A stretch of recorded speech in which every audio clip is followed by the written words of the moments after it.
नमस्कार विद्यार्थी मित्रांनो, डायरेक्शन अकॅडमीच्या ऑनलाईन प्लॅटफॉर्मवर सर्वांचं स्वागत आहे। आपण सोशियोलॉजी समाजशास्त्र या विषयाची बॅच लॉन्च केलेली आहे। या बॅच मध्ये सर्वांचं स्वागत आहे। आज आपण समाजशास्त्र या विषयाचा पार्ट 1 पाहणार आहोत। It is a demo lecture, एक प्रकारचं डेमो लेक्चर आहे ज्यामधून तुम्हाला क्वालिटी कळेल की कंटेंट कळेल की काय दिला जातो। त्याचबरोबर समाजशास्त्र हा विषय का निवडायचा आणि हा या ठिकाणी हायेस्ट स्कोरिंग हा विषय का आहे याबद्दल सुद्धा आपण चर्चा डिस्कशन करणार आहोत।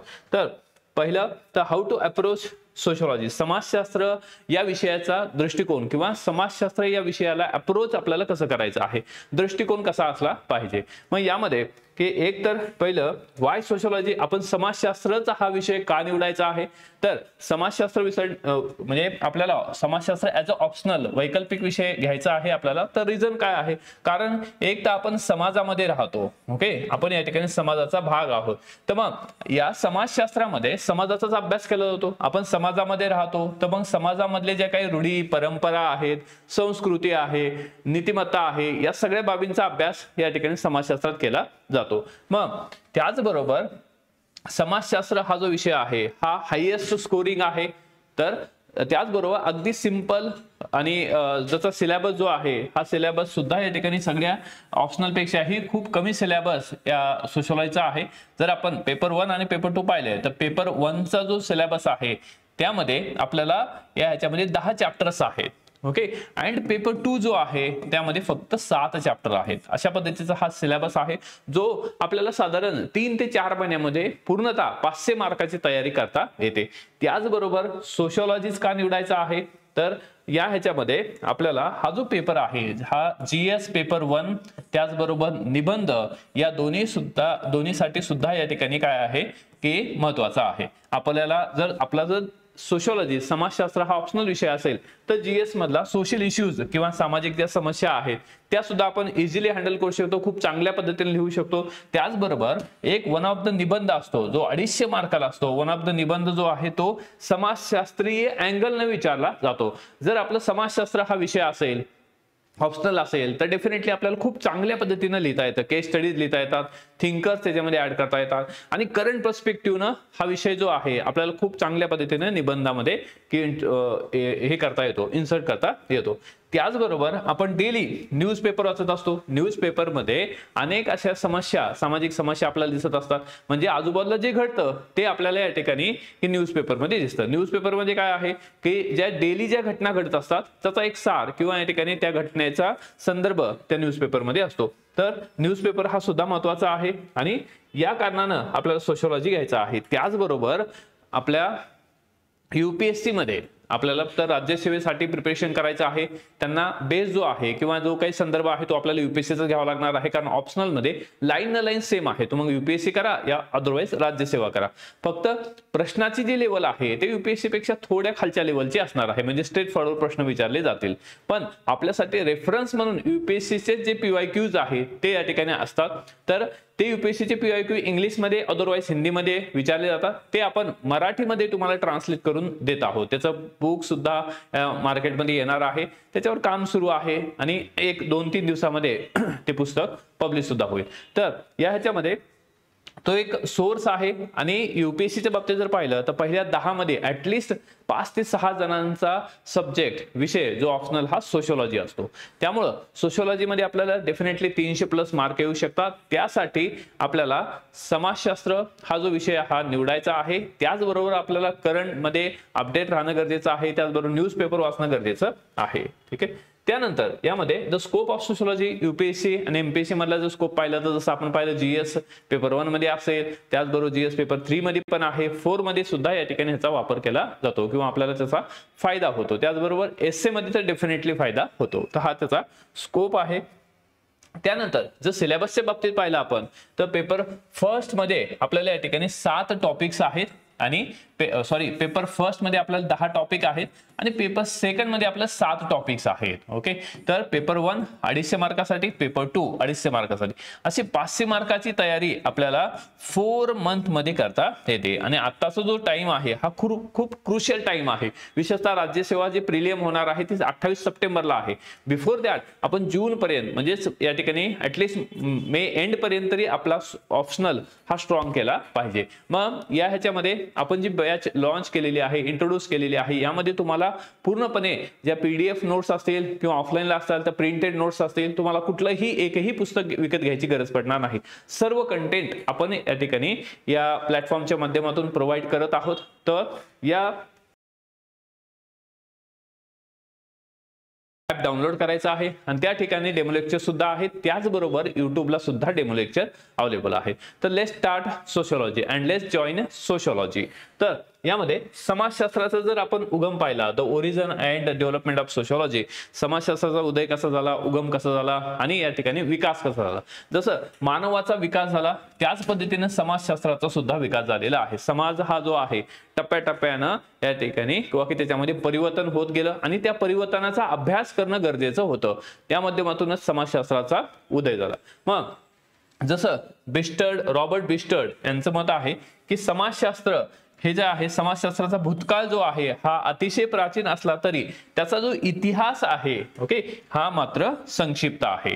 तर यामध्ये sociology has a long past but only a short history. Okay, आता ही शॉर्ट हिस्ट्री का म्हटलेलं आहे, कारण समाजशास्त्राचं जो उगमाच्या बाबतीत आपण पाहिलं त्यामध्ये ज्याला फादर ऑफ सोशियोलॉजी असं म्हटलं जातं ते म्हणजे कोण आहेत त्या ठिकाणी किंवा ऑगस्ट कॉम्ट यांनी सुरुवातीला सामाजिक भौतिकी हा या ठिकाणी विषय किंवा या ठिकाणी समाजशास्त्राला सामाजिक भौतिकी सोशल फिजिक्स असं म्हटलं जात होतं. नंतर त्यांचा जो ग्रंथ आहे पॉझिटिव्ह फिलॉसॉफी या ग्रंथामध्ये समाजशास्त्र या शब्दाचा उल्लेख केला. कधी 1839 मध्ये उल्लेख केला. आता 1839 ला एक्झाम्पल मध्ये किंवा की समाजशास्त्राचा उगम झाला, परंतु यामध्ये 1839 म्हणजे याचा अर्थ काय आहे तर यामध्ये की इतिहास जो आहे 1839 ओके म्हणजे याचा अर्थ काय आहे तर रिसेंटलीच काय आहे समाजशास्त्राचा उगम झालेला आहे. परंतु समाजशास्त्राचा जो पास्ट आहे तो खूप लॉंग आहे. ओके, आता समाजशास्त्राचा पास्ट म्हणजे काय आहे, समाज जो आहे तो 1839 च्या अगोदर सुद्धा समाज होता. 1839 च्या अगोदर सुद्धा विविध प्रकारच्या क्रिया या समाजामध्ये होत होत्या, विविध प्रकारचं परिवर्तन होत होतं. तर त्या परिवर्तनाचा फक्त अभ्यास केला जात नव्हता, पण अभ्यास करायला सुरुवात हे 1839 पासून करायला सुरुवात झाली. त्यामुळे म्हटलं तर समाजशास्त्राचा भूतकाळ जो आहे अतिशय प्राचीन आहे, परंतु जो या ठिकाणी इतिहास जो आहे ओके इतिहास कसा आहे अगदी संक्षिप्त आहे. कारण 1839 ला पहिल्यांदा या ठिकाणी ऑगस्ट कॉम्ट यांनी समाजशास्त्र या विषयाची किंवा या ठिकाणी एक प्रकारची डिसिप्लिन ज्ञानशाखा सुरुवात केली. तर या ह्याच्यामध्ये इतरही जे आहे किंवा की 1839 च्या अगोदर जर आपण पाहिलं सॉक्रेटिस असेल, प्लुटो असेल ओके यांनी सुद्धा या ठिकाणी समाजाचं विवेचन केलं होतं, समाजाची मांडणी केली होती. तर यामध्ये हे सॉक्रेटिसचे जे शिष्य आहे प्लुटो यांनी त्यांच्या द रिपब्लिक या ग्रंथामध्ये किंवा की विचारसरणी जी आहे ओके द रिपब्लिकची विचारसरणी कशी होते आदर्शवादी विचारसरणी होती. त्यांनी म्हटलं होतं की व्यक्ती ही आदर्शवादी बनणे गरजेचं आहे. व्यक्ती जर आदर्शवादी बनली तर समाज हा जो आहे हा आदर्शवादी बनेल. ओके, म्हणजे व्यक्ती ही आदर्शवादी बनणे गरजेचे आहे, आवश्यक असेल तर समाज हा आदर्शवादी असला पाहिजे. म्हणजे व्यक्ती आदर्शवादी असावी परंतु त्याचबरोबर समाज सुद्धा काय असावा आदर्शवादी असावा. म्हणजे आता हे जे विचार आहे हे 1839 च्या अगोदरचे विचार आहेत. म्हणजे याचा अर्थ काय आहे तर समाजशास्त्राला लॉंग पास्ट आहे ओके आणि या ठिकाणी संक्षिप्त हा जो इतिहास आहे. ठीक आहे, तर मग 1839 च्या अगोदरच्या सगळ्या बाबी आहेत त्यामध्ये समाजाचा अभ्यास केला जात होता. म्हणजे व्यक्ती जर आदर्शवादी व्हायचा असेल तर समाज सुद्धा आदर्शवादी असला पाहिजे असे विचार या ठिकाणी प्लॉटोचे होते. त्यानंतर व्यक्तीचे सामाजिक वर्तन, सामाजिक स्तर रचना आणि नागरिकांची समान संधी हे विचार या ठिकाणी त्यांनी व्यक्त केले होते. म्हणजे व्यक्तीचे सामाजिक वर्तन कसं आहे, व्यक्ती सामाजिक स्तर रचना कशी आहे, स्ट्रॅटिफिकेशन कसं आहे,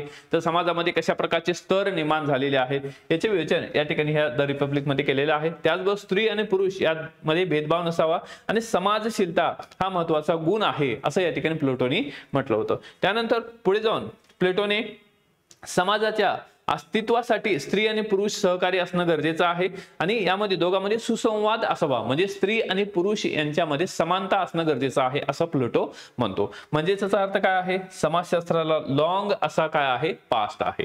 त्यानंतर यामध्ये अरिस्टॉटल यांनी म्हटलेलं आहे मनुष्य हा समाजशील प्राणी आहे. ओके, मनुष्य हा काय आहे, समाजशील प्राणी आहे, कारण मनुष्य समाजाशिवाय राहू शकत नाही. त्यामध्ये यांचे जे विचार आहेत त्यांनी त्यांचे विचार व्यक्त केले आणि यामध्ये हे जे विचार आहे हे तत्वज्ञानावर या ठिकाणी फारसे आधारित नव्हते. प्लुटोचे विचार जे होते हे एक प्रकारे काय आहे, कल्पनाशक्तीला आव्हान देणारे होते. ओके, चालना देणारे होते. तर अरिस्टॉटलचे जे विचार आहे हे वास्तवाला स्पर्श करणारे होते. म्हणजे या ठिकाणी अरिस्टॉटल जे होते हे वास्तववादी होते. ओके, तर यामध्ये त्यांनी म्हटले की मानव हा जो आहे समाजशील प्राणी आहे. हा एक मूलभूत विचार अरिस्टॉटल यांनी मांडला होता. स्वभावतः मनुष्य हा समाजशील असतो आणि त्याची ती धारणा असते. तर या ठिकाणी हा जो विचार आहे हा एक प्रकारचा काय आहे, उत्क्रांतीवादाचा विचार होता. मनुष्य हा काय आहे, समाजशील प्राणी आहे. मग ह्या सगळ्या ज्या बाबी घटना ह्या घडत होत्या ह्या समाजामध्येच घडत होत्या, त्याचा अभ्यास सुद्धा केला जात होता. परंतु पर्टिक्युलर समाजशास्त्र एक डिसिप्लिन ज्ञान शाखा म्हणून उदयास आली नव्हती. ओके, त्यानंतर पुढे जर आपण भारतीय समाजामध्ये पाहिलं तर आपल्या ह्याच्यामध्ये विविध प्रकारचे ग्रंथ जसं ऋग्वेद आहे, यजुर्वेद आहे, सामवेद आहे, अथर्ववेद आहे. आता हे जे आहे हे सुद्धा समाजाचं प्रतिबिंब होतं. त्याचबरोबर रामायण असेल, महाभारत असेल हे सुद्धा समाजाचं प्रतिबिंब होतं. त्याचबरोबर मनुस्मृती सुद्धा या ठिकाणी समाजाच्या बद्दलच लिहिलेली होती. त्याचबरोबर या ठिकाणी चाणक्य, ओके, चाणक्याची जी चाणक्य नीती होती ही सुद्धा या ठिकाणी समाजाच्या बद्दलच होते. म्हणजे ह्या सगळ्या बाबी ज्या आहेत ह्या 1839च्या अगोदरच्या आहेत. त्यामुळं यामध्ये समाजशास्त्राला खूप मोठा असा भूतकाळ आहे, परंतु या ठिकाणी इतिहास जो आहे हा संक्षिप्त आहे याची मांडणी आपल्याला करता येते. ओके, तर त्यामुळं समाजशास्त्राचा जनक जो आहे ऑगस्ट कॉम्ट यांना म्हटलं जातं. सुरुवातीला त्याने समाजशास्त्राला सामाजिक फिजिक्स किंवा या ठिकाणी सामाजिक फिजिक्स किंवा सोशल फिजिक्स असं म्हटलेलं होतं. परंतु सोशल फिजिक्स म्हटल्यानंतर फिजिक्सचे जे नियम आहेत हे या ठिकाणी त्रिकालबाधित असतात, ते कधीही चेंज होत नाहीत. परंतु समाजामध्ये काय आहे, समाजाचे जे नियम आहेत, समाज हा काय होत असतो, नेहमी परिवर्तनशील असतो, म्हणजे परिवर्तन होत असतो. त्याचा अभ्यास या ठिकाणी समाजामध्ये केला जातो, समाजशास्त्रात केला जातो. त्यामुळं पॉझिटिव्ह फिलॉसॉफी या ग्रंथामध्ये 1839 मध्ये समाजशास्त्र या शब्दाचा उल्लेख त्यांनी केला आणि सोशिओलॉजी म्हणजेच या ठिकाणी सोशियस म्हणजे लॅटिन शब्द आहे आणि लोगस हा ग्रीक शब्द आहे. त्यापासून सोशियस म्हणजे समाज आणि लोगस म्हणजे काय आहे, लोक, समाजशास्त्र किंवा या ठिकाणी सायन्स, लोगस म्हणजे सायन्स. त्यापासून सोशिओलॉजी हा शब्द बनला. तर आपण जस्ट एक बेसिक पाहत आहोत. ओके, अजून आपण या ठिकाणी सिलेबसला सुरुवात करणार, कारण सिलेबसचा जो पहिला टॉपिक आहे तो म्हणजे काय आहे, त्या ठिकाणी modernity and social change, okay, and emergence of sociology. त्यामध्ये आपण एक बेसिक आयडिया घेतो आहोत की समाजशास्त्र या विषयाचा अभ्यास कसा करायचा आहे. आणि हे करत असताना तुम्ही 11वी 12वीचं जे स्टेट बोर्डचं पुस्तक वाचणं गरजेचं आहे. त्याचबरोबर एनसीईआरटी शक्य असेल तर एनसीईआरटी सुद्धा वाचा, कारण एक बेसिक अंडरस्टँडिंग जर झाली, समाज म्हणजे काय, कुटुंब म्हणजे काय, किंवा या ठिकाणी फॅमिली त्याला आपण इंग्लिशमध्ये म्हणतो, त्याचबरोबर या ठिकाणी नातेसंबंध कसे असतात, ओके, त्याचबरोबर विवाह संस्था कशा असतात, त्याचबरोबर ह्याच्यामध्ये इंटरॅक्शन समाजामध्ये कसं होत असतं. ओके, तर या सगळ्या बाबी ज्या आहेत हे आपल्याला बेसिक जे फाउंडेशन आहे ते जर बिल्ड झालं तर डेफिनेटली आपल्याला चांगल्या पद्धतीने लिहिता येतं. तर मग समाजशास्त्राचा अर्थ, मिनिंग ऑफ सोशिओलॉजी, त्यामध्ये मॅकॅवर आणि पेज यांनी म्हटलेलं आहे. मॅकॅवर आणि पेज काय म्हणतात, सामाजिक संबंध हाच समाजशास्त्राचा अभ्यास विषय आहे. सामाजिक संबंध, एक व्यक्तीचे दुसऱ्या व्यक्ती संबंध असतील, त्याचबरोबर एका समाजाचे दुसऱ्या समाजासोबत किंवा एका गटाचे, ओके, एका गटाचे दुसऱ्या गटासोबतचे जे संबंध आहेत याचा अभ्यास करणं म्हणजेच काय आहे या ठिकाणी समाजशास्त्र. किंवा समाजशास्त्र कशाचा अभ्यास करतं, तर सामाजिक संबंधाचा अभ्यास करतं. तर या ठिकाणी अशा पद्धतीने मॅकॅवर आणि पेज म्हणतात. त्याचबरोबर हेनरी जॉन्सन यांचं म्हणणं काय आहे, समाजशास्त्र हे सामाजिक समूहासंबंधीचं विज्ञान आहे. ओके, ते एक प्रकारचं सामाजिक समूहासंबंधीचं काय आहे, एक प्रकारचं विज्ञान आहे. कारण सामाजिक समूह जे आहेत तर याचा सायंटिफिक दृष्टिकोनातून विचार केला जातो किंवा त्यांच्यामध्ये परस्पर संबंध कसे आहेत या सगळ्यांचा अभ्यास समाजशास्त्रात केला जातो. त्याचबरोबर मार्शल जोन्स यांनी समाजशास्त्र हा मानवाचा अनेक मानवांशी असलेला संबंध यामध्ये अभ्यासता येतो. म्हणजे त्याचा अर्थ काय आहे, एका मानवाचा अनेक मानवासोबत किंवा अनेक मानवाचा या ह्याच्यामध्ये एका माणसासोबत किंवा एका समाजाचा अनेक समाजासोबत जो संबंध आहे त्याचा अभ्यास या ठिकाणी समाजशास्त्रामध्ये केला जातो। तर यामध्ये समाजशास्त्र म्हणजे काय, समाजाचा अभ्यास करणारं शास्त्र, तो पण वैज्ञानिक पद्धतीने सायंटिफिक पद्धतीने अभ्यास केला जातो। आता लेट्स स्टार्ट की जो आपला सिलेबसचा पहिला टॉपिक आहे, आपल्या सिलेबसचा पहिला टॉपिक। आता तुमच्याकडे हा सिलेबस असणं गरजेचं आहे, तुम्ही सिलेबसची प्रिंट काढणं गरजेचं आहे मराठीमध्ये, त्याचबरोबर इंग्लिशमध्ये। तुम्हाला PDF आपण आपल्या ॲपला दिलेली आहे, त्याचबरोबर टेलिग्रामला सुद्धा PDF आहे आणि जे ऑफलाईनला आहे त्यांना प्रिंट उपलब्ध आहे। तर पहिली गोष्ट काय करायची आहे, सिलेबस मधला प्रत्येक टॉपिक तुम्हाला पाठ असला पाहिजे, समजून घेणं ही नंतरची प्रोसेस झाली, आधी पाठ करा आणि आपण प्रत्येक टॉपिक इथे कव्हर करणार आहोत। प्रत्येक टॉपिकवर डिस्कशन चर्चा असेल, प्रत्येक टॉपिकवर नोट्स असतील, प्रत्येक टॉपिकवर तुम्हाला या ठिकाणी टेस्ट घेतल्या जातील आणि त्या टेस्ट सुद्धा या ठिकाणी चेक करून त्याचा जो फीडबॅक आहे तो दिला जाईल किंवा त्यामध्ये अजून इम्प्रूव्हमेंट काय करायला पाहिजे, ओके, किंवा त्यामध्ये अजून इनपुट्स काय द्यायला पाहिजे या बाबी सुद्धा सांगितल्या जातील।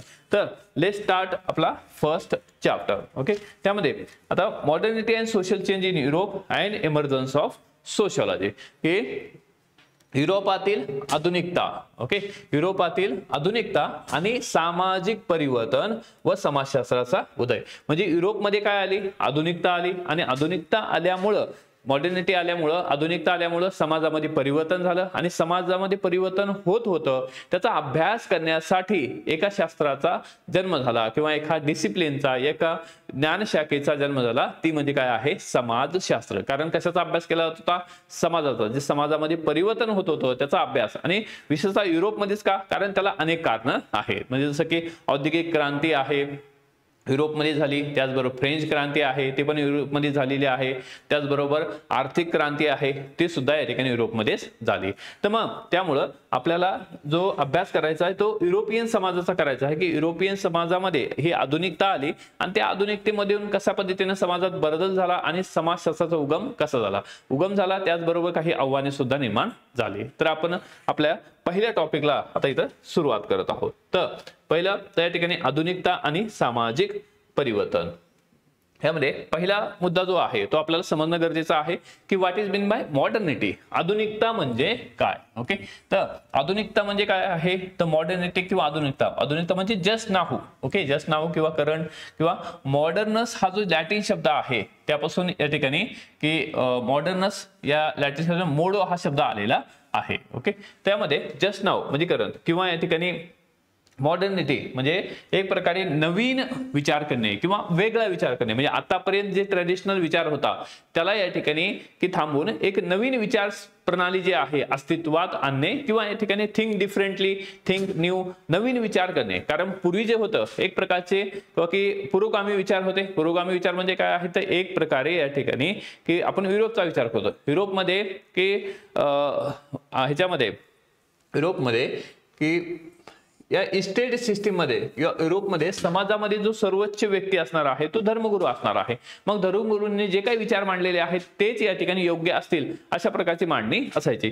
तर यामध्ये मॉडर्निटी म्हणजे काय आहे तर नवीन विचार करणे किंवा वेगळा विचार करणे किंवा जे पारंपरिक विचार आहे, ओके, जसं पोप म्हणायचे की पृथ्वी जी आहे, ओके, अर्थ ही सेंटरला आहे आणि त्याच्या भोवती काय आहे, सूर्य हा फिरत आहे। तर अशा प्रकारची त्यांची मांडणी होती।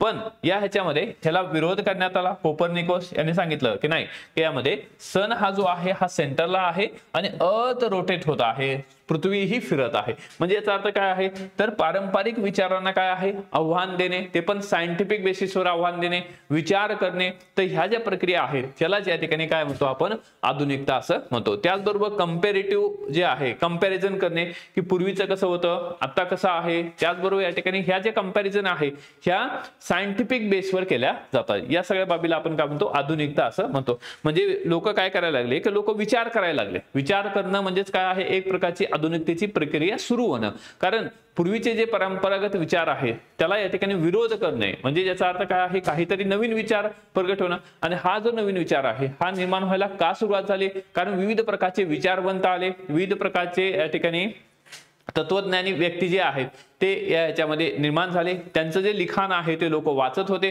आणि वाचल्यानंतर लोक विचार करत होते आणि हा जो विचार होता हा एक प्रकारे जे परंपरावादी होते त्यांच्या विरोधी होता। तो विचार म्हणजेच काय आहे किंवा ती विचारसरणी किंवा त्या विचारसरणीला आव्हान निर्माण करणे, विरोध निर्माण करणे म्हणजेच काय आहे आधुनिकता आपण त्याला म्हणतो। त्याचबरोबर मार्शल ब्रमन मार्शल ब्रमन यांच्या मते आधुनिकता ही केवळ नवीन उदारमतवादी विचारसरणी आणि प्रथा यापुरती मर्यादित नाही। म्हणजे या ठिकाणी आधुनिकता म्हणजे काय आहे उदारमतवादी आहे किंवा या ह्याच्यामध्ये की आपले जे विचार आहेत हे उदारमतवादी असणे म्हणजेच फक्त आधुनिकता असते किंवा आहे असं म्हणता येत नाही, तर आजही अस्तित्वात असलेल्या परिस्थितींच्या अनुभवांशी जोडलेले आहे। आधुनिकतेचे मानवी संस्कृती, संस्था आणि धोरणावर सातत्याने परिणाम होत असतात। म्हणजे यामध्ये किंवा की मार्शल ब्रमन यांच्या मते आधुनिकता ही केवळ नवीन उदारमती विचारसरणी किंवा आणि प्रथा यापुरती मर्यादित नाही। तर ती या ठिकाणी ती आजही अस्तित्वात असलेल्या परिस्थितीच्या अनुभवांशी जोडलेली आहे। म्हणजे इट इज अ प्रोसेस, ही एक प्रकारची काय आहे प्रक्रिया आहे। आधुनिकता ही एक प्रकारची काय आहे प्रक्रिया आहे जी कंटिन्युअस चालू आहे। आज आपण अजूनही म्हणतो की अरे तू खूपच आधुनिक आहे, म्हणजे याचा अर्थ काय आहे ही जी प्रोसेस आहे ही कंटिन्युअस मध्ये चालणारी प्रोसेस आहे। तर अशा पद्धतीने मार्शल ब्रमन असं म्हणतात। त्याचबरोबर मानवी संस्कृती असेल किंवा या ठिकाणी विविध प्रकारच्या संस्था असतील, कुटुंब संस्था असतील, संस्कृती, त्याचबरोबर ह्याच्यामध्ये आपली धोरणं असतील, या सर्वांवर परिणाम हा या ठिकाणी हा आधुनिकतेचा होत असतो। आजही आपल्या समाजावर तो आधुनिकतेचं प्रमाण आपल्याला दिसतो। मग आधुनिकतेमधून काय झालं लोक विचार करायला लागले। तर आधुनिकतेने किंवा या ठिकाणी समाजामध्ये नेमकं काय आलं तर यामध्ये पुनर्जागरणाचा जो काळ आहे त्याला रेनेसन्स असं म्हटलं जातं। रेनेसन्स मध्ये काय आहे नवीन या ठिकाणी किंवा विचारसरणी आली। तर धर्म जो आहे तर या ठिकाणी प्रत्येक धर्म हा जो आहे आपापल्या ठिकाणी काय आहे ग्रेट आहे किंवा या ठिकाणी किंवा एक प्रकारे किंवा सर्वच धर्म हे काय आहेत एक प्रकारे शांततेचं प्रतीक आहेत। म्हणजे कुठलाही धर्म महान आहे, एक पर्टिक्युलर हिंदू धर्म महान आहे, मुस्लिम धर्म महान आहे, ख्रिश्चन धर्म महान आहे असं मानलं जाणार नाही। तर मग एक प्रकारे सर्व धर्म समभाव जो आहे ही भावना या ठिकाणी धर्मनिरपेक्ष विचारसरणीमधून आली। म्हणजे जो पुनर्जागरणाचा काळ आहे रेनेसन्स ज्याला म्हटलं तर रिबर्थ म्हटलं जातं, त्यामध्ये धर्मनिरपेक्षता विचारसरणी उदयास आली। लोक या ठिकाणी विचार करायला लागले आणि आपलाच धर्म ग्रेट आहे, आपलाच धर्म महान आहे ही विचारसरणी या ठिकाणी मागे पडायला लागली। त्याचबरोबर फ्रेंच राज्यक्रांती झाली। फ्रेंच राज्यक्रांतीमधून आपल्याला समतावादी विचारसरणी जी आहे ती उदयास आली। त्यानंतर पुढे आलं औद्योगिक क्रांती झाली। औद्योगिकरणामध्ये काय आहे उपयोगितावादी विचारसरणी। म्हणजे याचा अर्थ काय आहे किंवा उपयोगिता म्हणजे एखाद्या वस्तूची आपण वस्तू निर्माणच का करायची आहे कारण समाजासाठी त्या वस्तूची काय आहे विशिष्ट अशा प्रकारची उपयोगिता आहे, त्यामुळे ती वस्तू तयार केली जाते। अशा प्रकारची उपयोगितावादी विचारसरणी इथं उदयास आली। त्यानंतर 18व्या शतकामध्ये जर आपण पाहिलं 18व्या शतकातील युरोपमध्ये सामाजिक असेल, आर्थिक असेल, राजकीय आणि सांस्कृतिक पातळीवर मोठ्या प्रमाणात काय झाले किंवा बदल झाले, परिवर्तन झालं। आणि हे परिवर्तन म्हणजेच काय आहे एक प्रकारचं आधुनिकता आहे। तर कशामध्ये बदल झालं तर समाजामध्ये बदल झाले, आर्थिक बाबीमध्ये बदल झाला, राजकीय बाबी त्याबरोबर सांस्कृतिक बाबीमध्ये बदल झाला। हे बदल म्हणजेच काय आहे एक प्रकारची आधुनिकता आहे। त्यानंतर यामध्ये काही व्यावसायिक क्रांती, वैज्ञानिक क्रांती झाली। त्यामुळं अवशेषशास्त्र असेल, कला असेल, साहित्य असेल, त्याचबरोबर रसायनशास्त्र असेल, त्याचबरोबर या ठिकाणी या क्रांतीमुळं एक समुदाय दुसऱ्या समुदायाशी काय करत होता या ह्याच्यामध्ये जुडला जात होता, विविध प्रकारचे शोध लागले जात होते। तर मग या सगळ्या ज्या बाबी आहे ह्या या ठिकाणी वैज्ञानिक क्रांतीच्या माध्यमातून आले आणि या ह्याच्यामधूनच काय झालेलं आहे विविध क्षेत्रांचं पुनर्जीवन झालं, विविध क्षेत्र या ठिकाणी उदयास आले आणि एक समाज म्हणजे जग हे एक प्रकारचा एक समाज निर्माण झालं, एक सोसायटी कम्युनिटी निर्माण झाली। तर मग ही काय आहे एक प्रकारची सुरुवात होती कशाची आधुनिकतेच्या नव्या युगाची ही सुरुवात होती। आधुनिकता म्हणजे एक प्रकारे जे पारंपरिक विचारसरणी आहे त्याला विरोध करणे असेल, त्याचबरोबर थिंक डिफरंटली नवीन असा विचार उदयास येणे असेल त्याला आपण आधुनिकता म्हणतो। आणि आधुनिकता ही एक प्रक्रिया आहे, स्टील कंटिन्यू, ती या ठिकाणी की संपलेली नाही, ती अजूनही आधुनिकतेची प्रक्रिया ही सुरू आहे। त्यानंतर आता आधुनिकतेमध्ये सुद्धा काही की प्रकार आपण पाडलेले आहेत। आधुनिकतेमध्ये सुद्धा काही प्रकार पडतात। त्यामधला पहिला जो प्रकार आहे तो वैचारिक आधुनिकता, त्याला या ठिकाणी आयडिओलॉजिकल मॉडर्निटी असं म्हटलं जातं। आयडिओलॉजिकल म्हणजे वैचारिक जे पातळी आहे किंवा आधुनिकता आहे। मग आता यामध्ये विशेषतः प्रबोधन काळाने नवीन विचारसरणी किंवा वास्तव पाहण्यास नवीन दृष्टिकोन दिला। प्रबोधन काळ जो आहे, आता ज्याच्यामध्ये प्रबोधन काळ म्हणजे याचा अर्थ काय आहे की समाजाचं प्रबोधन केलं जात होते। कशाच्या माध्यमातून? विविध प्रकारचे पुस्तकं येत होते, विविध प्रकारचे ग्रंथ येत होते। ओके, त्यामध्ये विविध प्रकारचे ग्रंथ असतील, पुस्तकं असतील, विविध प्रकारचे न्यूजपेपर्स असतील, विविध प्रकारचे फिलॉसॉफर्स आहेत, तत्वज्ञानी आहेत। ओके, तर जसं अरिस्टॉटल आहे, प्लूटो आहे, ओके, सॉक्रेटिस आहे, तर हे जे लोक आहे हे लिहित होते आणि ते लिहिलेलं जे आहे हे लोक वाचत होते। या माध्यमातून लोकांचं प्रबोधन होत होतं आणि प्रबोधनामधून लोकांची जी विचारसरणी आहे तर ही बदलत होती। तर ती जी आहे त्याला या ठिकाणी वैचारिक आधुनिकता आपण म्हणतो। मग यामुळं काय झालेलं आहे, वैचारिक आधुनिकतेमुळे मानवी प्रगतीवर विश्वास निर्माण झाला की मानव हा जो आहे हा या ठिकाणी प्रगतिशील आहे, मानवाची प्रगती ही होऊ शकते किंवा मानवाची प्रगती ही होत असते। तर याच्यावर या ठिकाणी एक विश्वास निर्माण झाला। कशामुळं? तर वैचारिक आधुनिकतेमुळं। कारण वैचारिक आधुनिकतेच्या माध्यमातून काय झालं की लोक विचार करायला लागले की नाही, आज आपण ज्या परिस्थितीमध्ये आहोत, आज जो समाज ज्या परिस्थितीत आहे ती परिस्थिती उद्या असणार नाही। ही जी वैचारिक बाब आहे ही लोकांच्या लक्षात आली। म्हणजे याचा अर्थ काय आहे, मानवाची प्रगती होऊ शकते, मानव हा कसा आहे, प्रगतिशील आहे। तर ही एक महत्वाची बाब उदयास आली। त्यानंतर विज्ञानाच्या मदतीने मानवी परिस्थिती सुधारण्याची क्षमता निर्माण झाली। विज्ञान जे आहे, सायन्सच्या मदतीने काय झालं की मानवाचं जे काम आहे ओके ते कमी झालं। त्याचबरोबर विज्ञानाचा समाजामध्ये होणारा किंवा विज्ञानाच्या मदतीने मानवाची जी परिस्थिती आहे ओके ती या ठिकाणी सुधारायला सुरुवात झाली। विविध प्रकारची यंत्र आले, विविध प्रकारच्या मशिनरीज आल्या, त्यामुळं जे उत्पादन आहे ओके उत्पादन क्षमता सुद्धा वाढली, मोठ्या प्रमाणात उत्पादन मोठ्या प्रमाणात करायला सुरुवात झाली। तर त्यामुळं मानवाची जी क्षमता आहे ओके मानवाची परिस्थिती सुधारली, त्याचबरोबर मानवाची सुद्धा क्षमता सुधारली। तर या माध्यमातून एक क्रिएटिव्हिटी उदयास आली। आणि या ह्याच्यामध्ये हे सगळं का झालं तर वैचारिक आधुनिकता, लोक विचार करायला लागले, लोक या ठिकाणी वाचायला लागले, त्या माध्यमातून ही वैचारिक विचारसरणी आली। त्यानंतर तर्कसंगत विचार ओके तर या ठिकाणी तर्कसंगत, तर या ह्याच्यामध्ये ज्याला की लॉजिकल बेस, तर्कसंगत काहीतरी या ठिकाणी किंवा की ज्याला सायंटिफिक बेस आहे, जसं की अर्थ जे आहे ही काय आहे सन सेंटरला आहे आणि अर्थ काय आहे रोटेट होत आहे। तर अशा प्रकारची जी तर्कसंगत विचारसरणी उदयास आली, लोक विचार करत होते आणि त्याला सुद्धा या ठिकाणी कशाचा तरी आधार असणं गरजेचं आहे, तर्कसंगत विचारसरणी। जसं आपण समाजशास्त्र हा विचार म्हणजे समाजशास्त्र हा ऑप्शनल विषय काय केलेला आहे निवडलेला आहे, त्याला सुद्धा काही लॉजिक आहे, काही तर्क आहे। तर्क काय आहे, हायेस्ट स्कोरिंग आहे, इझी आहे, समजण्यास सुद्धा सोपा आहे, लिहिण्यास तो खूपच सोपा आहे। त्याचबरोबर याचा फायदा जो आहे GS1 मध्ये होणार आहे, त्याचबरोबर एसए मध्ये होणार आहे, GS3 मध्ये सुद्धा होतो। हे जे आहे हे लॉजिकल बेस आहे, तर्कसंगत विचारसरणी, त्यामुळेच आपण समाजशास्त्र स्वीकारला। त्याचबरोबर समाजामध्ये असेच विचार या ठिकाणी वैचारिक विचाराच्या माध्यमातून येत होते, वैचारिक आधुनिकतेच्या माध्यमातून येत होते। त्याचबरोबर तर्कसंगत विचार आणि अनुभववादावर आधारित एम्पिरिकली, म्हणजे याचा अर्थ काय आहे, जे विचार आहेत हे तर्कसंगत असतील, त्याचबरोबर अनुभवजन्य असतील। अनुभवजन्य म्हणजे काय आहे की ज्याचा अनुभव आलेला आहे ओके अशा बाबी या ठिकाणी या वैचारिक आधुनिकतेमधून आल्या। त्याचबरोबर चौकस आणि प्रश्न विचारण्याची प्रवृत्ती, लोक काय करू लागले त्या ठिकाणी प्रश्न विचारू लागले, लोकांची बुद्धी जी आहे ही चौकस बुद्धी झाली। कारण काय आहे, लोक विचार करू लागले। विचार का करू लागले, कारण लोक अभ्यास करू लागले, लोक विविध प्रकारचे जे ग्रंथ आहे ते वाचू लागले आणि वाचल्यामुळे काय होतं असतं की आपली वैचारिक जी पातळी आहे ती वाढत असते। त्यामुळे आपण विविध प्रकारचे प्रश्न विचारू लागले, लोकांना योग्य काय आहे अयोग्य काय आहे याची जाण जी आहे या काळामध्ये निर्माण व्हायला सुरुवात झाली। त्याचबरोबर निसर्ग हे सार्वत्रिक नियमांचे पालन करते ओके तर निसर्गाचे जे नियम आहेत हे कसे आहेत, युनिव्हर्सल आहेत आणि त्याचा या ठिकाणी अभ्यास होऊ शकतो। म्हणजे जसं की आपल्या देशामध्ये सुद्धा पाऊस पडतो, त्याचबरोबर विविध देशामध्ये पाऊस पडतो, त्याचबरोबर या ठिकाणी सूर्य जो आहे हा या ठिकाणी कंटिन्युअसली म्हणजे पृथ्वी जी आहे ही कंटिन्युअसली रोटेट होत असते।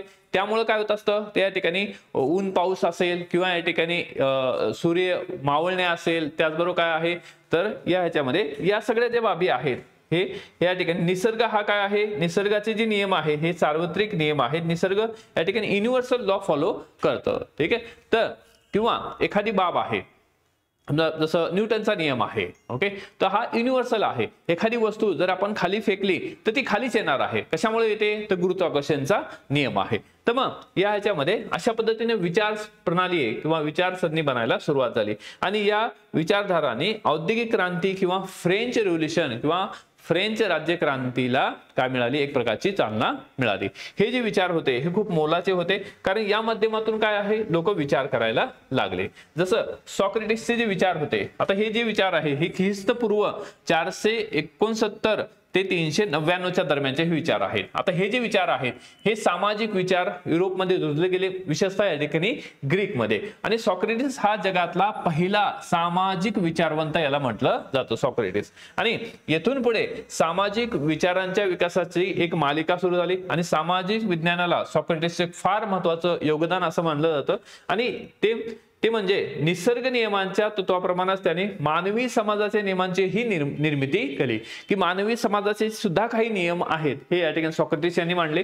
आणि व्यवहार्यतेच्या आधारावर अथवा योग्य अयोग्यतेच्या आधारावर कसोटी मानवी व्यवहारांचे विवेचन केले जाते। आणि या ह्याच्यामध्ये की मानवी जे व्यवहार आहेत व क्रियेच्या अध्ययनाला वैज्ञानिकतेचा आधार देण्याचे सर्वप्रथम कार्य हे सॉक्रेटिस यांनी दिले। मानवामध्ये जे काही क्रिया होतात त्याला या ठिकाणी सायंटिफिक वैज्ञानिक दृष्टिकोनातून पाहणे गरजेचं आहे असं याच्यामध्ये सॉक्रेटिस यांनी म्हणलेलं आहे। ओके, त्यानंतर सॉक्रेटिसचा जो शिष्य आहे प्लूटो आहे, प्लूटोची विचारसरणी ही आदर्शवादी विचारसरणी होती, की जर व्यक्तीला आदर्शवादी बनायचं असेल तर समाज हा आदर्शवादी असला पाहिजे, अशा प्रकारचे विचार हे या ठिकाणी ह्या द रिपब्लिक या ग्रंथामधले मानले। त्याचबरोबर स्त्री आणि पुरुष याच्यामध्ये भेद जो आहे तो कमी करणं गरजेचं आहे किंवा भेदभाव करू नये, कारण या ठिकाणी स्त्री आणि पुरुष या दोघांमध्ये सहकार्य हे महत्त्वाचं आहे, कारण दोघांच्या सहकार्यामधूनच एक चांगला समाज निर्माण होऊ शकतो। तर अशा प्रकारचं या ह्याच्यामध्ये द रिपब्लिक या ग्रंथामधली विचारसरणी। त्यानंतर अरिस्टॉटल यांनी त्यांचे जे विचार आहे मुख्यतः समाजशास्त्रीय स्वरूपाचे होते आणि ह्याच्यामध्ये याचे जे विचार आहेत, ओके, अरिस्टॉटलचे विचार जे होते या ठिकाणी वास्तवाला धरून असणारे विचार होते। जसं अरिस्टॉटल म्हणतात की मनुष्य हा काय आहे, समाजशील प्राणी आहे, म्हणजे याचा अर्थ काय आहे, मनुष्य हा समाजामध्येच राहू शकतो, समाजशील प्राणी आहे, man is a social animal, त्यामुळं आपण समाजामध्ये राहत असतो। त्याचबरोबर मार्क ट्युलियस ओके यांनी या ठिकाणी सिसेरो ओके मार्क ट्युलियस सिसेरो यांनी या ठिकाणी हा रोमन तत्ववेत्ता होता, त्यांनी या ठिकाणी डी एफिसिस ओके डी एफिसिस या ग्रंथामध्ये हा जो ग्रंथ होता हा कसा ग्रंथ होता, हा न्यायविषयक ग्रंथ होता। आता आपण काय बघतोय तर वैचारिक आधुनिकता बघतोय, म्हणजे विविध प्रकारचे ग्रंथ आले, विविध प्रकारचे तत्वज्ञ आले, त्यांनी जे ग्रंथ लिहिले ते लोक वाचत होते। आता यामध्ये यांचा जो ग्रंथ आहे सिसेरोचा ग्रंथ होता डी एफिसिस या ग्रंथामध्ये न्यायविषयक ग्रंथ होता, त्याने लिहिलं की तत्वज्ञान, राजनीती, कायदा या संबंधीच्या ज्ञानाचा प्रसार त्याने युरोपमध्ये केला। या डी एफिसिस या माध्यमातून त्यानं तत्वज्ञान असेल, राजनीती असेल, कायदा असेल याचा प्रसार या ठिकाणी प्रचार त्यांनी केला। त्याचबरोबर ल्युक्रेटियस आणि सेनेका हे एक रोमन तत्वज्ञ होते, त्यांनी या ठिकाणी व्यक्ती व समाज, गुन्हा आणि शिक्षा पद्धती, सामाजिक जीवन, समाज जीवन याविषयी आपले विचार व्यक्त केले होते। आता हे सगळे विचारवंत आहे, ही वैचारिक आधुनिकता युरोपमध्ये निर्माण झाली आणि वैचारिक आधुनिकतेमुळे काय झालं, औद्योगिक क्रांती झाली, फ्रेंच राज्यक्रांती झाली, त्यानंतर समाजशास्त्राचा उदय झाला। ओके, तर यामध्ये सेंट ऑगस्टिन असेल यांनी डी सिव्हिटेट डी या ग्रंथातून समाजाविषयी विचार व्यक्त केले। तर यांनी या ठिकाणी सिटी अँड गॉड यामध्ये विभेद स्पष्ट करून भूतकालावरील साम्राज्याचा विचार त्यांनी मांडला। म्हणजे या ठिकाणी आता हे जे ग्रंथ आहेत हे आपल्या सगळेच ग्रंथ काही ह्याच्यामध्ये एक्झाम मध्ये लिहायचे नाहीत, परंतु काही ग्रंथाचा आपल्याला रेफरन्स म्हणून द्यावा लागतो, कारण वैचारिक विचारसरणीचा उदय झाला आणि त्यामुळे समाजामध्ये बदल झाला। आता पुढची जी आधुनिकता आहे, आपण वैचारिक आधुनिकता बघितली, आयडिओलॉजिकल मॉडर्निटी बघितली। आता पुढची जी आधुनिकता आहे ती कोणती आहे, राजकीय आधुनिकता।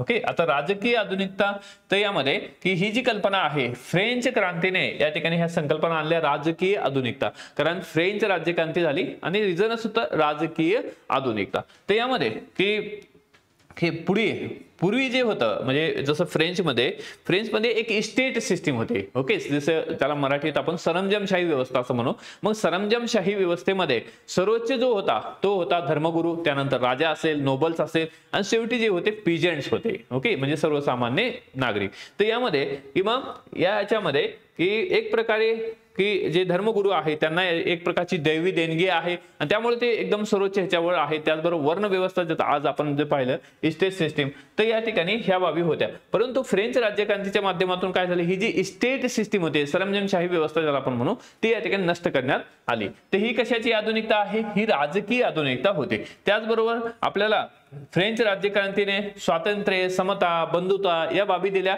तर हे सुद्धा काय आहे, राजकीय आधुनिकता आहे। त्याचबरोबर सार्वत्रिक कायद्याची संकल्पना, जे कायदे आहेत हे सर्वांसाठी काय असतील, सारखे असतील, युनिव्हर्सल लॉज निर्माण करण्यात आले। त्याचबरोबर राजकीय अस्थिरता आणि सत्तेचा जी दहशत होते, राजकीय अस्थिरता होती, ती सुद्धा इथे नष्ट करण्यात आली आणि राजकीय जी सत्तेचा जी दहशत होता, okay, the region of terror, हा सुद्धा या ठिकाणी बंद करण्यात आला किंवा समाप्त झाला। तर ही जी बाब आहे ही काय आहे, राजकीय आधुनिकता आहे, जी आपल्याला कुठून मिळाली, तर फ्रेंच रेव्होल्यूशनच्या माध्यमातून मिळाली। तर यामध्ये जसं की निकोलो मॅकियावेली यांचा दी प्रिन्स हा ग्रंथ आहे, हा द प्रिन्स हा ग्रंथ त्यांनी लिहिला। यामध्ये राजनीतिविषयक ग्रंथ होता हा। तर यामध्ये राजनीतिविषयक विचार त्यांनी मांडले, प्राचीन मध्ययुगीन काळातील विचारांचे आणि धर्म बंधनांचे खंडन करण्यास हा ग्रंथ जो आहे हा उपयुक्त ठरला। म्हणजे कशाचे विचार, तर प्राचीन काळी जे विचार होते किंवा धर्मबद्धचे विचार होते, ओके, धर्माची जी मांडणी चुकीच्या पद्धतीने हे धर्मगुरू करत होते, त्याचं खंडन करायला सुरुवात या ठिकाणी ह्या मॅकियावेली दी प्रिन्स या ग्रंथातून केली। आणि तसेच राजाने नेहमी बलशाली बनले पाहिजे हे विचार यांनी मांडले, की राजाने बलशाली असलं पाहिजे, राजाने धर्मगुरूच ऐकावं असं बिलकुल नाही। तर यामध्ये राजा हा बलशाली असला पाहिजे, त्याचबरोबर प्रजेवर त्याचं नियंत्रण असलं पाहिजे, या सगळ्या बाबी ज्या आहे ह्या मॅकियावेलीने मांडल्या। तर या पद्धतीनं एक प्रकारचा जो पारंपरिक जो समाज होता, ओके, त्यामध्ये किंवा धर्माचं अयोग्य पद्धतीनं जी मांडणी केली जात होती त्याला या ठिकाणी विरोध करायला सुरुवात केली या ग्रंथाच्या माध्यमातून। त्यानंतर पुढे तिसरी जी बाब आहे, तिसरी त्याला आपण आर्थिक आधुनिकता असं म्हणतो, ते म्हणजे इकॉनॉमिक मॉडर्निटी। आता ही आर्थिक आधुनिकता कशाच्या माध्यमातून आली, तर औद्योगिक क्रांतीच्या माध्यमातून समाजामध्ये मोठे बदल झाले, औद्योगिक क्रांती झाली, लोकांना काम मिळालं, त्याचबरोबर उद्योगधंदे निर्माण झाले, विविध प्रकारचे मशिनरीज आल्या आणि त्या माध्यमातून प्रोडक्शन वाढलं, उत्पादन वाढलं की लोकांची परिस्थिती सुद्धा बदलली, लोक या ठिकाणी किंवा लोकांचं इन्कम वाढलं आणि या ह्याच्यामध्ये की समाजामध्ये परिवर्तन व्हायला लागलं। तर ही जी आहे त्याला म्हणायचं आर्थिक आधुनिकता पुन्हा आणली, तर औद्योगिक क्रांतीच्या माध्यमातून आर्थिक आधुनिकता आली, ज्या माध्यमातून आर्थिक आधुनिकरण आलं म्हणजेच काय आहे, शहरीकरणाचा वेग वाढला, त्याचबरोबर कुटुंब संस्था स्त्रियांच्या स्थानामध्ये बदल झाला। पूर्वी एकत्र कुटुंब होती, नंतर विभक्त कुटुंब पद्धती झाली, त्याचबरोबर पूर्वी स्त्रियांना या ठिकाणी समाजामध्ये योग्य स्थान नव्हतं, परंतु जसंही औद्योगिकरण झालं त्यामध्ये समाजामध्ये स्त्रियांचं स्थान सुद्धा उंचावलं, स्त्रियांचा सुद्धा या ठिकाणी महत्वाचा रोल जो होता यामध्ये समाजामध्ये निर्माण झाला। त्याचबरोबर उत्पादन वाढले, मोठ्या प्रमाणात मास प्रोडक्शन करण्यात आलं, त्याचबरोबर यांत्रिकीकरण झालं, मोठ्या प्रमाणात यंत्र आले, ह्याच्यामध्ये मग माल वाढला किंवा उत्पादन वाढलं तर ते उत्पादन विकणं सुद्धा गरजेचं आहे।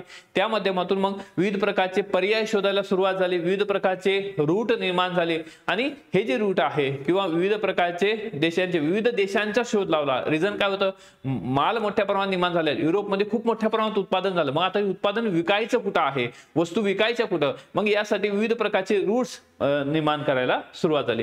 त्या माध्यमातून जागतिक व्यापार वाढला आणि त्याचबरोबर कृषी आधारित अर्थव्यवस्थेमध्ये सुद्धा या ठिकाणी म्हणजे जी आपली अर्थव्यवस्था किंवा युरोपमधली अर्थव्यवस्था सुद्धा कृषी आधारित होती, कृषी आधारित अर्थव्यवस्थेचं औद्योगिक अर्थव्यवस्थेमध्ये रूपांतर व्हायला सुरुवात झाली, कारण काय आहे, आर्थिक आधुनिकता आली। त्यानंतर जी सरंजामशाही व्यवस्था समाप्त होऊन काय आलं, भांडवलशाही व्यवस्था निर्माण झाली। मग यामध्ये भांडवलदार असेल, त्याचबरोबर एक कामगार असणार आहे, यामध्ये आहेरे आणि नाहिरे अशा प्रकारची गटाची विभागणी इथं झाली। त्याचबरोबर मध्यम वर्गाचा उदय इथं झाला, मिडल क्लास जो आहे इथं निर्माण झाला, कारण काय होतं, भांडवलदार या ह्याच्यामध्ये एक प्रकारचा किंवा की अतिश्रीमंत इलीट ग्रुप असायचा आणि दुसरा जो आहे तो कामगार हा या ठिकाणी एक प्रकारचा सर्वसामान्य नागरिक असायचा, जो काम करण्यासाठी या ठिकाणी त्या कारखान्यावर जायचा। मग यामध्ये त्या माध्यमातून मिडल क्लास जो आहे मध्यम वर्गाचा उगम झाला। त्याचबरोबर दारिद्र्य असेल, रोगराई असेल, शोषण असेल, कामगारांचं पिळवणूक असेल, ते ही करायला सुद्धा या ठिकाणी सुरुवात झाली। त्याचबरोबर धर्माचा प्रभाव इथं कमी झाला आणि विज्ञानाचा प्रभाव वाढला, तर हे कारण होतं या ठिकाणी आर्थिक आधुनिकतेची। तर मग या ह्याच्यामध्ये आपण पुढे जाऊन आतापर्यंत आपण आधुनिकता पाहिली, त्याचबरोबर आधुनिकतेचे प्रकार पाहिले आणि यामध्ये पुढच्या भागामध्ये आपल्याला द डार्क एजेस, अंधारमय युग म्हणजे काय आहे, रेनेसन्स आणि त्यानंतर एनलाइटमेंट, प्रबोधन काळ. तर डार्क एज अंधारमय युग म्हणतो ज्यामध्ये 5 ते 17 सेंचुरीज पर्यंत आहे. त्यानंतर रेनेसन्स किंवा त्याला आपण पुनर्जीवन असं म्हणतो 14 ते 17व्या शतकापर्यंत आहे. ओके, 5 ते 17व्या शतकापर्यंत काय आहे, अंधारमय युग आहे आणि 14 ते 17 पर्यंत काय आहे, पुनर्जीवन आहे आणि 17 ते 18 शतक जे आहे त्याला आपण प्रबोधन काळ असं म्हणतो. आणि या सगळ्यांमधून काय झालेलं आहे, समाजशास्त्राचा उगम झाला आणि समाजशास्त्र जे विषय आहे, ज्ञानशाखा उदयास आली. ओके, पुढच्या लेक्चरमध्ये आपण कंटिन्यू करू द डार्क एज, त्यानंतर रेनेसन्स, एनलाइटमेंट, त्यानंतर समाजशास्त्राचा उगम कसा झाला, त्यानंतर जो समाजामध्ये बदल होत होता, युरोपमध्ये बदल होता, तो कशा पद्धतीने बदल होत होता, या सगळ्या बाबी आपण डिस्कस करणार आहोत. तर समाजशास्त्र हा विषय खूप सोपा आहे. डेफिनेटली तुम्हाला या माध्यमातून मार्क चांगले येण्यासाठी आणि खूप सिंपल आहे समजून घेण्यासाठी. तर त्यासाठी डायरेक्शन अकॅडमी हा एकमेव पर्याय आहे. आपण बॅचच्या माध्यमातून तुम्हाला डिटेलमध्ये किंवा की नोट्स असतील, त्याचबरोबर ह्या PDF सुद्धा या ठिकाणी तुम्हाला म्हणजे ह्या जे PPTs आहेत त्या PPT सुद्धा दिल्या जातील. त्याचबरोबर प्रिंटेड नोट्स असतील, PDF नोट्स असतील आणि कुठल्याही पद्धतीनं पुस्तक घ्यायची गरज पडणार नाही आणि अगदी ऑथेंटिक असं या ठिकाणी सोर्सेस आणि सर्वोत्तम असं गायडन्स तुम्हाला उपलब्ध आहे. तर यासाठी तुम्हाला ऑफलाईन जर यायचं असेल तर @ छत्रपती संभाजीनगर डायरेक्शन अकॅडमीच्या ऑफिसला तुम्ही येऊ शकता. त्याचबरोबर ऑनलाईन साठी डायरेक्शन अकॅडमीचं ऍप आपल्याला डाउनलोड करायचं आहे. त्याचबरोबर आपलं टेलिग्राम चॅनल आहे, त्यावरही आपण ही PDF टाकलेली आहे. तर जर तुम्हाला हे लेक्चर आवडलं असेल तर लाईक करायला विसरू नका. त्याचबरोबर तुम्ही कॉमेंट सेक्शन मध्ये तुमचे अजूनही काही प्रश्न असतील तर ते सुद्धा तुम्ही विचारू शकता. थँक्यू, ऑल द बेस्ट, जय हिंद.